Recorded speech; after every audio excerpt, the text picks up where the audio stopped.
palavra de hoje é Hebreus, capítulo 1, versos 5 a 14. Já está na tela, mas deixa aberto a Bíblia também. Hebreus, capítulo 1, versos 5 até 14. Até agora, o que fizemos durante todo o semestre? Descobrir palavra, conforme a vontade de Deus. Cristo é o centro de todas as coisas. Para a gente interpretar a Bíblia, um versículo tem centralidade em Cristo Jesus. E essa carta, Hebreus, é preciosa, porque voltada para isso. O autor interpreta, não deixa nenhum momento Cristo no centro. Ele é especialista de interpretar, pregar esse Cristo em todas as palavras. Vamos aprender com esse autor. Claro, o Espírito Santo que nos dá sabedoria para compreender. Vamos lá, eu vou ler primeiro e vocês lerem depois. Vou começar com o verso 5. Pois a qual dos anjos disse jamais: Tu és meu filho, eu hoje te gerei. E outra vez, eu lhe serei pai, e ele me será filho. E novamente, ao introduzir o primogênito no mundo, diz: E todos os anjos de Deus o adorem. Ainda quanto aos anjos, diz: Aquele que a seus anjos faz ventos, e a seus ministros labreda de fogo. Mas acerca do Filho, o teu trono, ó Deus, é para todo sempre. E Cetro de equidade. É o cetro do seu reino. Amaste a justiça e odiaste a iniquidade, por isso Deus, o teu Deus, te ungiu com óleo de alegria, como a nenhum dos teus companheiros. Ainda no princípio, Senhor, lançaste o fundamento da terra, e os céus são obras das tuas mãos. Eles perecerão, tu, porém, permaneces. Sim, todos eles envelhecerão. Qual veste? Também qual manto os enrolarás, e como vestes serão igualmente mudados. Tu, porém, és o mesmo, e os teus anos jamais terão fim. Ora, a qual dos anjos jamais disse: Assentar-te à minha direita, até que eu ponha os teus inimigos por estrado dos teus pés? Não São todos eles espíritos ministradores, enviados para serviço, a favor dos que hão de herdar a salvação. Amém. Aleluia. Queridos seminaristas, hoje damos o primeiro passo do quarto semestre. Alguns têm caminhado fielmente até aqui, aprendendo a palavra. Outros talvez estejam conosco pela primeira vez. Partimos de pontos diferentes, mas todos recomeçamos no mesmo lugar, diante da palavra de Deus e diante de Jesus Cristo, cheio de Espírito Santo. Por isso, a primeira pergunta deste semestre não é quanto vamos aprender, mas a quem conheceremos mais profundamente. O perigo do estudo teológico não está apenas na falta de conhecimento. Podemos aprender muito de Bíblia e ainda assim afastar-nos de Cristo, de quem as Escrituras testemunho. A teologia pode se aprofundar enquanto o temor se enfraquece. A pregação pode melhorar enquanto podemos o temor diante da cruz.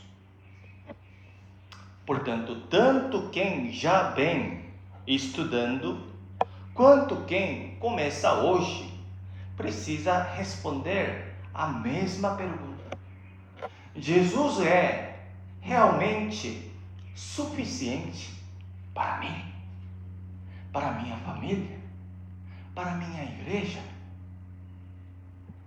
Os cristãos que receberam a carta de Hebreus também estavam abalados. Haviam ouvido o Evangelho e suportado o sofrimento, mas com o tempo ficaram cansados. Eles viviam diante do Império Romano. Romanos exigiam adoração diante do imperador. Só que isso para os cristãos é idolatria. Eles não queriam abrir a mão, não queriam ajoelhar, não queriam adorar o imperador. O que aconteceu? Foram levados para a cova dos leões, como amarrado na cruz, sendo uma tocha. Se queimasse, porque no corpo tem oleosidade, aí queima. Rasgava a pele. Antes, suportava uma fé centralizada em Cristo. Só que passando o tempo, acumulando, o que aconteceu? Ficaram cansados. A segurança visível começou a parecer mais real do que a promessa de Deus. O perigo não era negar Jesus de repente, mas desviar-se pouco a pouco de Cristo. Isso que aconteceu. O autor de Hebreus, porém, não lhes diz: sejam mais fortes, corajosos. Primeiro, solução que o autor escreve para esses cristãos perseguidos, coloca Cristo diante dos seus olhos. É preciso olhar novamente e ver quem é aquele de quem estavam se afastando. No verso 5, Deus diz: por que forma é assim? Em vez de normal assim, tá mais ou menos colado, parte, porque toda é citação. No 5, Deus diz ao filho: tu és meu filho, eu hoje te gerei. Que palavra é esse? Nos lembra Salmos 2 e 2 Samuel, capítulo 7. É uma citação dessas palavras. Os reis depois de Davi morreram e o reino caiu, mas a promessa de Deus não falhou. Reis que fracassaram apontavam para a espera de um rei que jamais fracassaria. Aquele que veio, Jesus Cristo, filho de Davi. Os homens o coroaram com espinhos, zombaram dele como rei e o crucificaram. Mas Deus o ressuscitou dentre os mortos. A cruz não foi a derrota do rei, mas o caminho pelo qual ele salva seu povo do pecado e estabeleceu seu reino eterno. Verso 6 diz: e todos os anjos de Deus o adorem. A maravilha do Evangelho está em que aquele que recebe a adoração dos anjos se humilhou para nos salvar. Hebreus 2, capítulo 2, diz que ele foi feito um pouco tendo sido feito menor que os anjos, e provou a morte, no verso 9. O Criador participou de carne e sangue, e aquele que é adorado pelos anjos sofreu o desprezo dos pecadores. Não precisávamos de uma religião melhor, nem de um anjo mais poderoso. Precisávamos de um Salvador que levasse nossos pecados. Por isso, o Filho eterno se fez homem, tendo carne e sangue. Nos versos 7 e 8, os anjos são ministros de Deus, mas o Filho é diferente. Tem um trono. No 8, o teu trono, ó Deus, é para todo sempre, não é temporário, que dura para sempre. Trono de quem? Trono do Filho, que recebe a adoração dos anjos. Parece que está falando o quê? O Filho é incomparável com qualquer coisa, nem dos anjos, nem dos reinos daqui do mundo. Ele é top de todas as coisas, em cima de todas as coisas.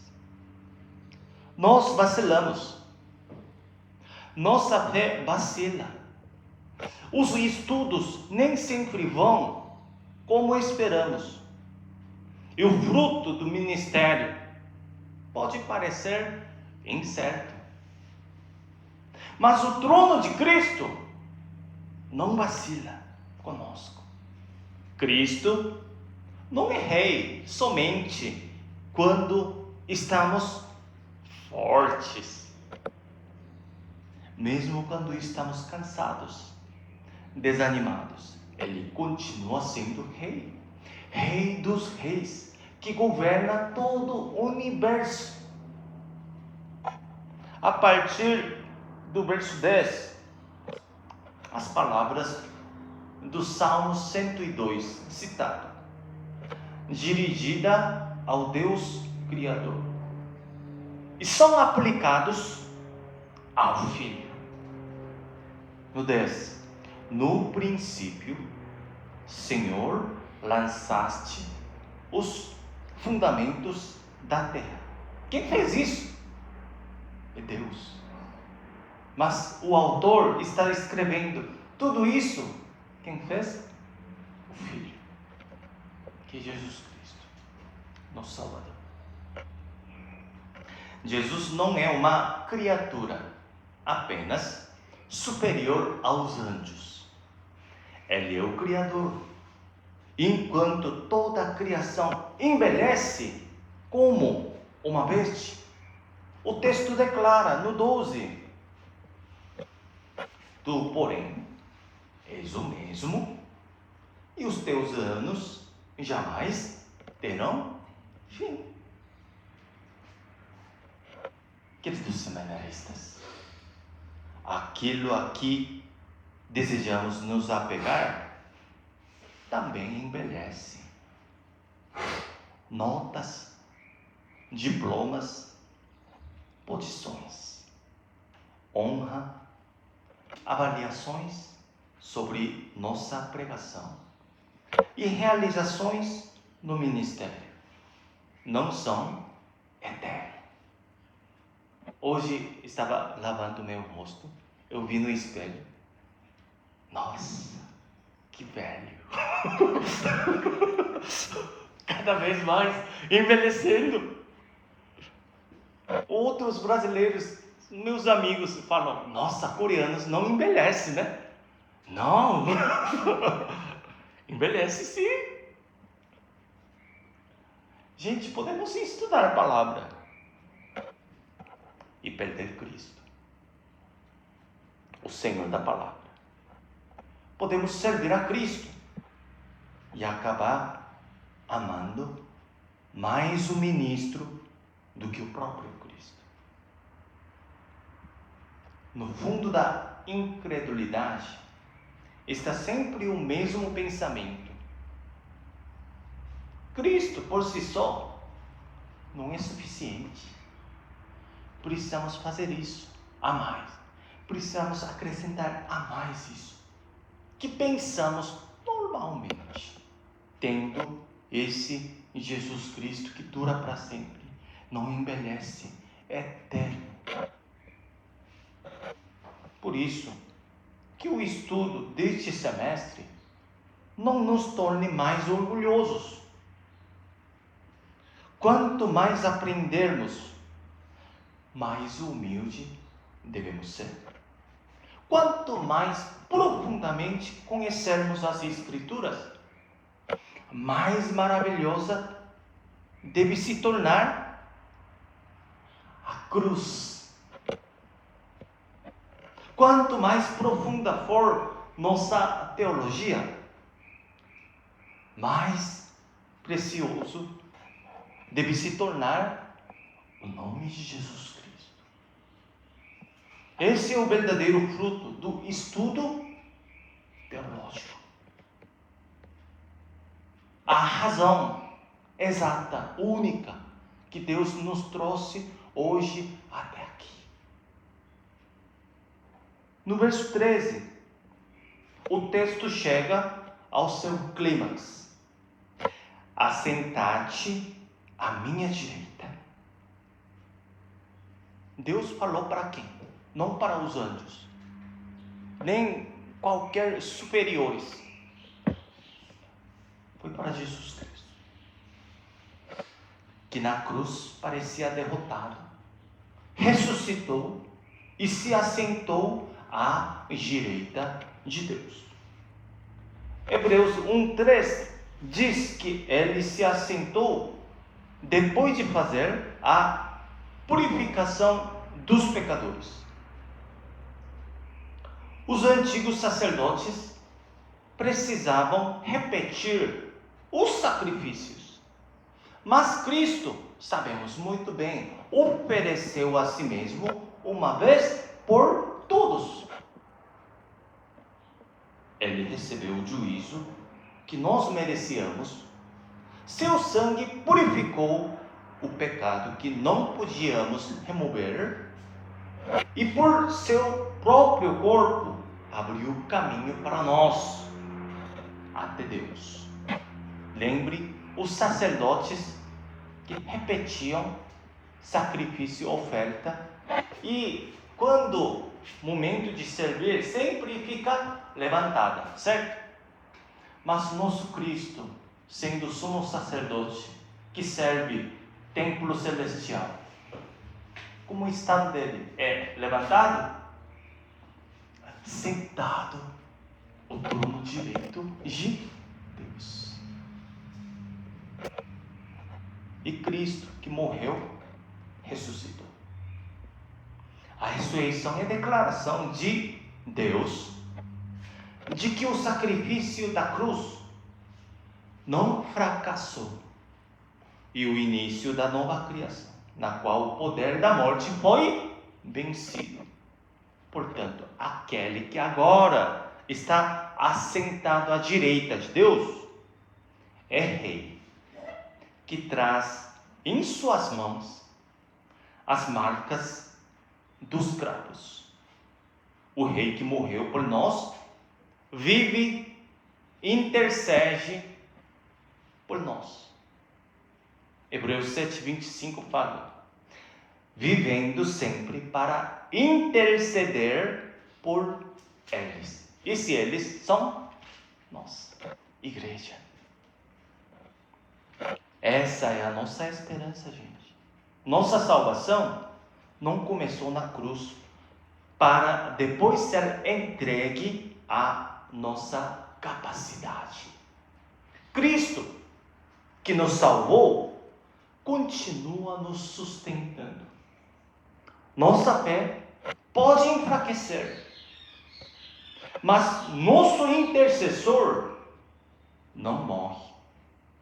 Nossa oração pode cessar, mas sua intercessão não cessa.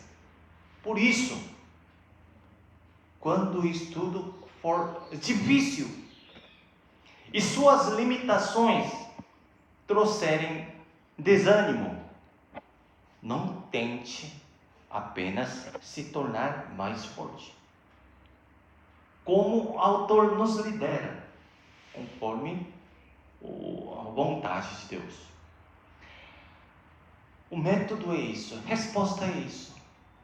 Aproxime-se de Cristo, que maior de tudo, em cima de todas as coisas, que nos intercede, que ora por nós, para sempre. Quando falhar, não tente reconstruir seus próprios méritos, critérios, mas confie no sangue que Ele já derramou e aproxime-se do trono da graça. Verso 14 chama pessoas como nós de os que vão herdar a salvação que foi inaugurada. A nós, pecadores, que amávamos mais a nós mesmos do que a Deus, o Filho Eterno desceu, morreu em nosso lugar, ressuscitou, se assentou no trono e fez de nós, que éramos servos, herdeiros, que participam da herança do Filho.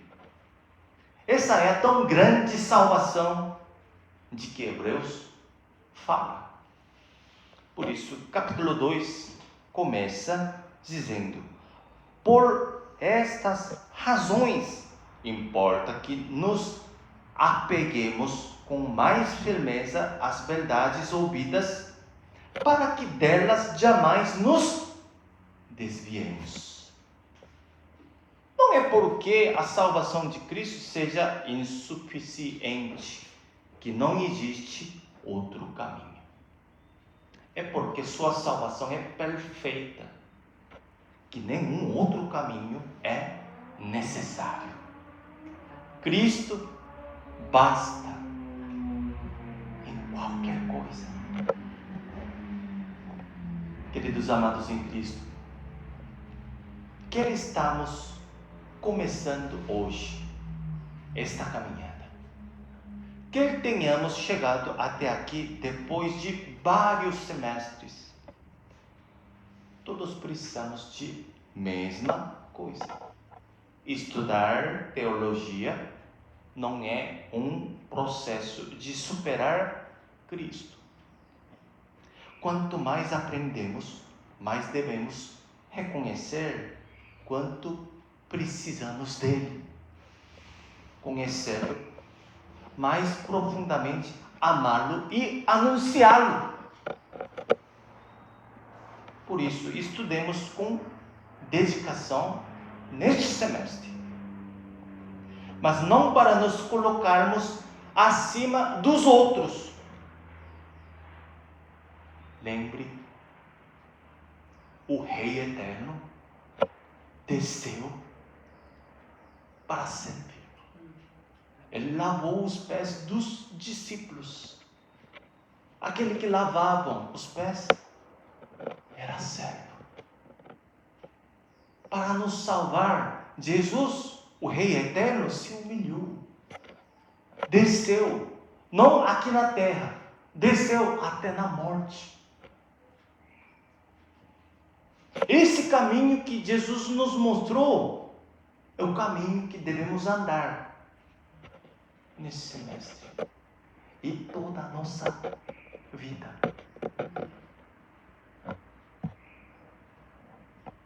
Estudemos para conhecer Cristo mais profundamente e anunciá-lo com amor, maior fidelidade.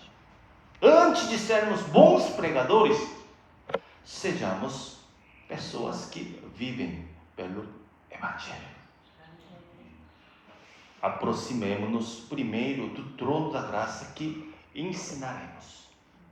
Aprendamos-nos primeiro diante da cruz que anunciaremos. E levantemo-nos primeiro pela esperança da ressurreição que pregaremos. Quando estivermos no púlpito, não mostremos nosso conhecimento. Mostremos aos pecadores a cruz. Aos desânimos, o sumo sacerdote vive. E aos que temem a morte, o Rei ressuscitado, que é nosso Salvador, Cristo. Se chegamos até aqui, depois dos semestres anteriores, agradeçamos pela graça que nos sustentou e olhemos novamente para Cristo. Se começamos hoje, não nos comparemos com os outros. Olhemos para Cristo, que nos chamou. Nossos pontos de partida são diferentes, mas aquele para quem olhamos é o mesmo, que não envelhece. Ele levou nossos pecados na cruz, venceu a morte pela ressurreição, está à direita de Deus, sustentando seu povo e certamente voltará. Não tardará, já perto. Vamos preparar esse caminho. Por isso, quando estivermos cansados, olhemos para Cristo. Quando vacilarmos, olhemos para Cristo à direita de Deus. Quando não enxergarmos o caminho, olhemos para o Rei que voltará. Naquele dia, a fé dará lugar à visão, a espera ao encontro e a peregrinação no deserto ao descanso eterno. O pecado e a morte desaparecerão, a criação que envelhece será renovada. Estudamos, servimos e perseveramos, não para deixar o nosso nome, mas porque Cristo ressuscitou e voltará. Assim, comecemos este quarto semestre com Cristo. Amém? Caminhemos com Cristo e terminemos olhando para Cristo. Temos sumo sacerdote que purificou nossos pecados uma vez por todos. O Salvador que venceu a morte e ressuscitou. E o Rei que hoje governa, intercede por nós. Por isso Jesus Cristo é suficiente. Amém? Amém.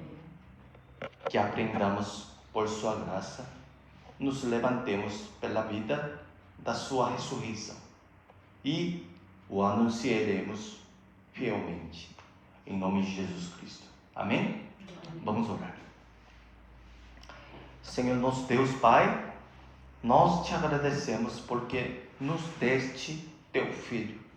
Cristo levou nossos pecados na cruz, venceu a morte pela ressurreição e hoje reina à tua direita, intercedendo por nós. ao iniciarmos este semestre, guarda-nos do orgulho de conhecer a palavra sem conhecer profundamente a Cristo. Que não amemos mais o estudo, o púlpito ou o ministério do que o próprio Senhor. Quanto mais aprendermos, torna-nos mais humildes. Quanto mais conhecermos as Escrituras, faz de Cristo mais precioso para nós. Quando estivermos cansados, leva-nos à cruz. Quando vacilarmos, faz-nos olhar para o Senhor ressuscitado. Forma em nós não apenas bons estudantes e pregadores, mas servos que vivem pelo Evangelho e anunciam fielmente Cristo. Sustenta-nos até o fim. Que comecemos este semestre com Cristo, caminhemos com Cristo e terminemos olhando para Cristo. Cetros de que sua salvação é perfeita, sua graça é suficiente e Ele voltará. Agradeçamos por tudo e assim que nos oramos, em nome de Jesus Cristo. Amém.